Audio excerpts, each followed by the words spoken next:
Hey guys, my name is Faith Anderson, and this is my presentation on Sir Francis Bacon and the inductive approach.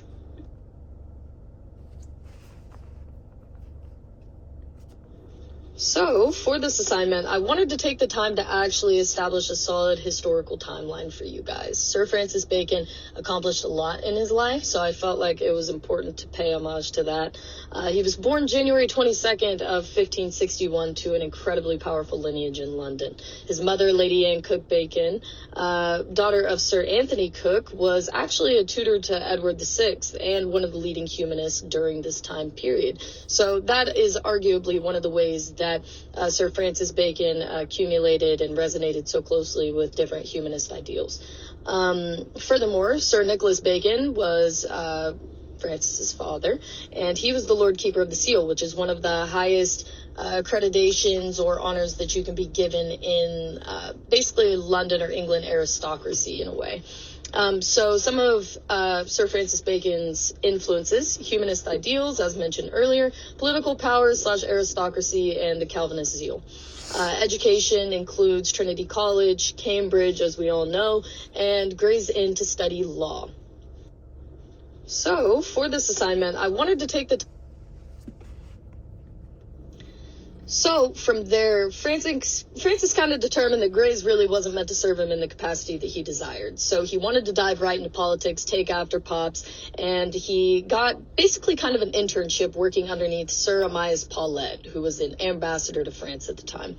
Unfortunately, his internship was cut short due to the death of his father, so Bacon returned back to England.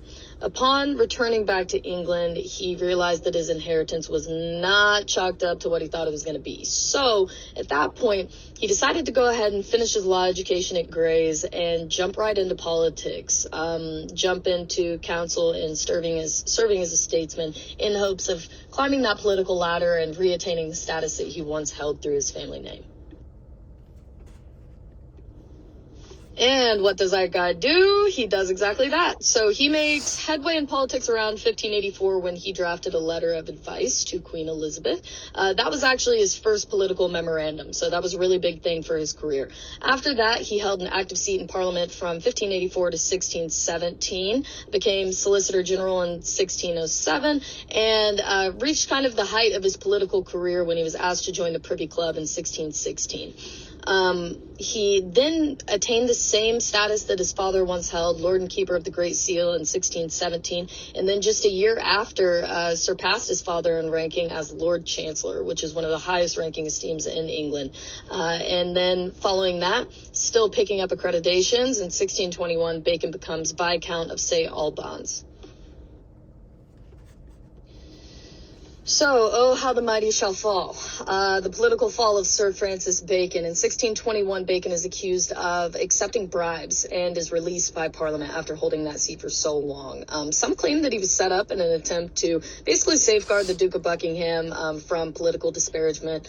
Consequently, though, he ended up confessing. So he was found guilty. Whether it was a cover-up or not, we do not know. I'll just relay the facts. Unfortunately, after that, it did weigh heavily upon his mental and physical being, and he had a lot of health concerns. So he went to St. Albans, stayed there, decided to focus on other passions. So that's where we jump into the science of philosophy.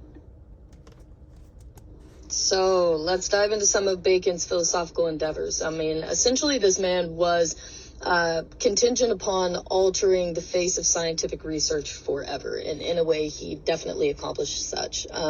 He wanted to find a new way of deduction that culminated simple scientific techniques with applied science for creating a foundation, for being the foundation of science, essentially. So Bacon acquired data, actively engaged in experimentation with hopes of finding a way of revolutionizing the world of scientific research forever. And as previously stated, he did so.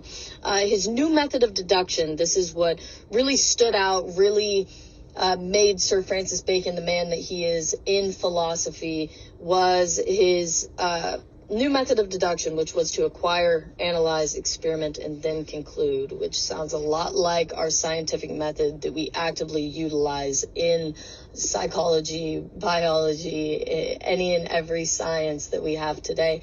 That's quite literally still the same system to a point that we implement. So Sir Francis Bacon definitely did us right in that regard. His first accredited, basically got him the accreditation that he had in as being a philosopher of science, was the Novum Organum Scientiarum.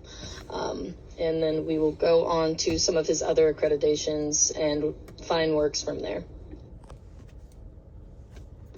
So let's talk the birth of the inductive approach. Okay, so after debuting his systematic approach to evaluating the world of science, Bacon began to derive generalizations from his previously concluded data. The new method of deriving generalizations through scientific deduction is better known as the inductive approach or inductive method in scientific analysis. So inductive approaches allow researchers to derive conclusions from self-validated, accepted, established ideologies and apply them to presently occurring research studies or ventures of scientific focus.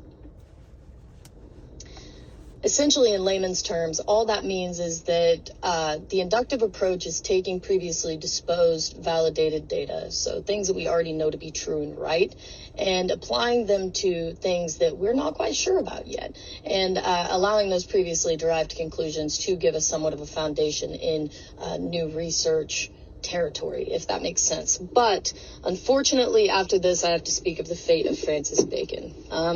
After publishing several accredited works and debuting his approach to philosophical and scientific deduction, Sir Francis Bacon passed away on April 9th, 1626 from a severe case of pneumonia. Some of his accredited works: the Historia Naturalis, Natural History; the Novum Organum, one of the most notable for debuting his method of scientific deduction, as we previously stated. It's called the New Method. The De Augmentis Scientiarum, Partition of the Sciences, and the Scala Intellectus, the Ladder of Intellect. After this, I really wanted to dive in and see how Sir Francis Bacon's methods are presently being used and still using, inductive approach, claiming to be using it, and how it's being applied today in present society. So one of the articles I found basically was evaluating the difference between student-centered learning and teacher-centered learning. So teacher-centered learning is going to encompass basically figuring out the way that the teacher best teaches their craft. Student-centered learning, on the other hand, is more interactive. You have to know about your students, who they are, how they learn, and then create learning methods that are conducive to those conditions to hopefully better aid in recognition, actual learning, and retention. That's the word I was looking for. So, after performing the research study, this methodology brought many previous ways of instruction into question. Results of this study included an advocacy and an emphasis on student-centered learning. It was proven that interactive, thought-provoking instruction was shown to yield the best results in memory retention, evaluation, and actual acquisition of knowledge. And then finally, last but not least, I wanted to include a portrait of the man himself so you guys could know who we were speaking of. Look at him in his noble garbs. This is when he became Lord Chancellor of England in 1617. And after that is just my my reference slide. So thank you guys. Thank you for taking the time to view this. And I hope you learned a little bit more about, the inductive approach, Sir Francis Bacon, and honestly, the scientific method and the foundations in which it was built.